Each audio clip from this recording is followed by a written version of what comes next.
Vamos falar sobre esse assunto ainda com a nossa analista de economia, a Thaís Herédia. Thaís, porque eu queria que você começasse explicando o que é o SWIFT e como ele funciona.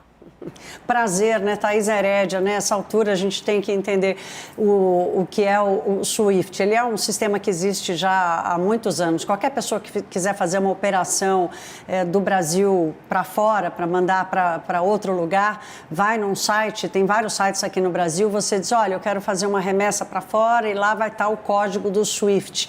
Vamos lá, vamos explicar o que é o tal do SWIFT. Ele é um sistema que foi criado nos anos 70 por 15, 20 instituições financeiras da Europa e dos Estados Unidos que resolveram que o Telex, quem tiver menos de 30 anos não vai nem saber o que é isso, que o Telex já não valia mais como uma tecnologia de troca de informações que garantisse agilidade, segurança, enfim, uma série de coisas. Então, ele foi criado lá nos anos 70 por esses 15, 20 bancos americanos e europeus e acabou se transformando na única e maior prestadora de serviço, ou maior sistema que presta um serviço de comunicação entre as instituições financeiras no mundo. Então, vamos olhar aqui na tela os dados sobre o SWIFT.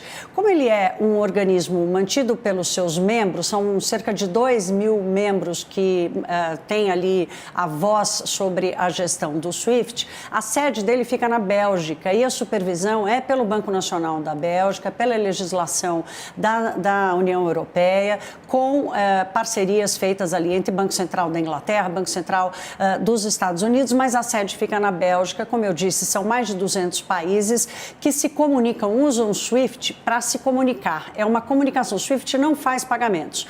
Uma instituição passa pelo SWIFT e avisa a outra que uma operação de pagamento será realizada. São 11.000 instituições, como eu disse há pouco, cerca de 42 milhões de mensagens por dia na estatística do ano passado. E o que o SWIFT tem que ninguém consegue fazer diferente, né? Ele garante, ao mesmo tempo, um sistema que faz o mundo inteiro se comunicar com segurança, com agilidade, com transparência. Ou seja, não é uma instituição financeira ou um banco central do mundo, um único país que detém este poder de manter a comunicação entre as instituições do mundo. Portanto, a Rússia faz parte desse sistema, como os outros 200 países, mas ela tem um peso relevante. Vamos olhar agora o tamanho da Rússia nessas operações, porque ela é, sim, inclusive por ser um país muito exportador de petróleo, por exemplo, e de grãos. Olha lá, são 291 instituições, responde aí por 1,5% das operações do SWIFT, mas movimenta cerca de 800 bilhões de dólares por ano. Isso é praticamente metade do PIB da Rússia. A sanção prometida pela União Europeia e pelos Estados Unidos, ela não dá detalhes, mas indica que não vai ser um fechamento total a todas essas instituições, mas há algumas instituições. Os economistas e analistas estão dizendo que talvez eles estejam buscando uma forma de blindar a negociação para energia e para grãos, para não acabar inviabilizando, inclusive, a economia da Europa e de tantos países dependentes da Rússia, Tainá, com o gás, né? Então, o SWIFT é esse mecanismo de comunicação. O Brasil, por exemplo, tem pouco mais de 200 instituições cadastradas no SWIFT, são quase 300 códigos, às vezes uma instituição tem vários códigos diferentes, mas são cerca de 200 instituições cadastradas lá.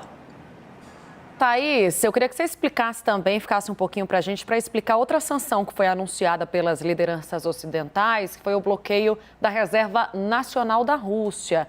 Explica para a gente, Thaís, como é que os russos serão impactados também por essa medida, por favor. Tainá, você lembra que aqui no Brasil nós temos o Banco Central Brasileiro tem reservas internacionais, né, que a gente fala tanto, são cerca de 350 bilhões em reservas internacionais, 350 bilhões de dólares. Os países que não têm moeda forte fazem reservas como essa, e a Rússia não é diferente, ela tem uma das maiores reservas em moeda forte do mundo, são mais de 600 bilhões de dólares. Os detalhes também dessa sanção, da operação dessa sanção, não foram foram revelados pelos países que concordaram em fazer esse bloqueio, esse congelamento da utilização das reservas. Como é que um país usa as suas reservas internacionais? Primeiro, para proteger a sua própria moeda. Aqui no Brasil, por exemplo, o nosso Banco Central saca da reserva internacional e vende dólar à vista quando há uma disfuncionalidade muito grande e acaba provocando uma alteração no preço do real contra o dólar que não está baseado nos fundamentos. Então, o Banco Central saca das reservas e transforma isso em liquidez no mercado financeiro. Na Rússia não seria diferente. A interpretação que eu conversei com alguns ex-diretores do Banco Central, inclusive o Alexandre Schwartzman, que é nosso especialista aqui na CNN, e foi diretor no Banco Central, exatamente cuidando da gestão das reservas internacionais, ele me explicou o seguinte: o que pode acontecer é que a Rússia vai ficar impedida de sacar em rublos aquilo que ela tem em ativos internacionais. A gente preparou também aqui uma demonstração para vocês entenderem esses 630 bilhões, como é que eles estão divididos, né? A maior parte está em ativos em euro. Quando eu falo ativos, aqui eu tenho títulos de empresas, títulos de países também, tá? 32,3%. Ouro, mais de 21%. Dólar, que já foi maior no passado, a Rússia nos últimos anos, de 2014 para cá especificamente, foi diminuindo o dólar, hoje pouco mais de 16%, e o renminbi é a moeda chinesa, o yuan, 13%, libra esterlina 6,5% e 10% de outras moedas. Os especialistas dizem que haveria uma chance da Rússia conseguir escapar dessa sanção vendendo e tendo acesso liberado ali aos seus ativos na moeda chinesa. Mas há uma preocupação também se a China vai querer comprar essa briga ou vai virar esse ataque dos países ocidentais contra o seu próprio sistema. Lembrando que a China também, apesar de ter tentado criar uma espécie de SWIFT lá que ela tem, só conversa em yuan, não está conectada com o mundo todo. Portanto, é uma medida muito forte que praticamente asfixia o governo russo em promover e garantir a liquidez para o sistema financeiro nacional. Então, a corrida bancária que assistimos nos últimos dias acontecer na Rússia é muito em função disso. Os bancos vão ficando sem moedas, as pessoas vão sacar o dinheiro, não tem mais, os bancos internacionais não têm mais dólares.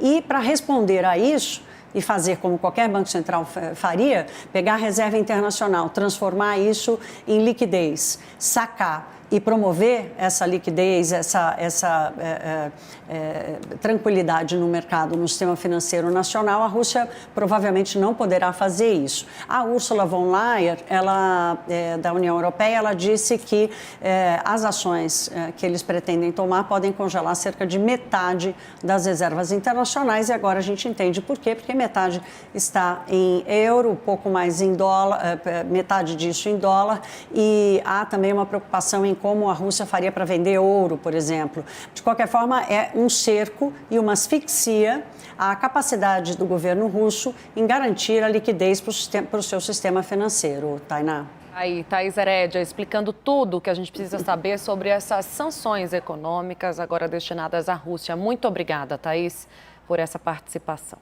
Até já.